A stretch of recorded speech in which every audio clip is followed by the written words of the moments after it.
हजारो भाविकांच्या उपस्थितीत स्वामींचा प्रकट दिन उत्साहात साजरा। आज संपूर्ण महाराष्ट्रासह देशभरात स्वामी समर्थ महाराज यांच्या प्रकट दिनानिमित्त भक्तिमय वातावरण पाहायला मिळत आहे। विशेषतः कोल्हापुरातील अनेक केंद्रात आणि मठात हजारो भाविकांनी मोठ्या श्रद्धेने दर्शनासाठी गर्दी केली आहे। प्रकट दिनानिमित्त विविध मंदिरांमध्ये पहाटेपासून काकड आरती, अभिषेक, भजन कीर्तन आणि महाप्रसादाचे आयोजन करण्यात आले आहे। भिवू नकोस, मी तुझ्या पाठीशी आहे हा स्वामी समर्थांचा संदेश आजही भक्तांच्या मनात विश्वास आणि धैर्य निर्माण करतो।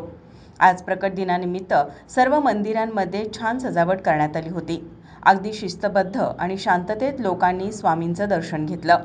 अनेक ठिकाणी सामाजिक उपक्रमांचे आयोजन करण्यात आले होते।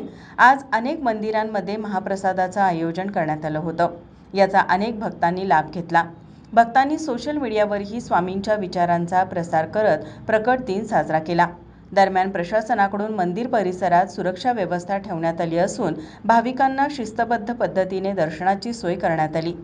स्वामी समर्थांच्या कृपेने सर्वांच्या आयुष्यात सुख, शांती आणि समाधान नांदो अशी प्रार्थना भक्तांकडून करण्यात येत आहे। माझा महाराष्ट्र न्यूजसाठी कॅमेरामन नाज अत्तारसह साक्षी दळवी, कोल्हापूर।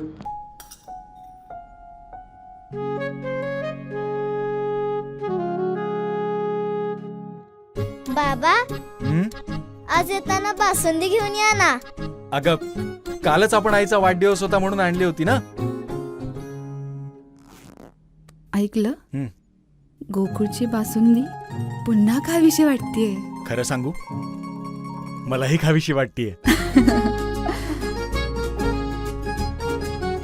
पुन्हा पुन्हा खावीशी वाटणारी गोकुळ बासुंदी।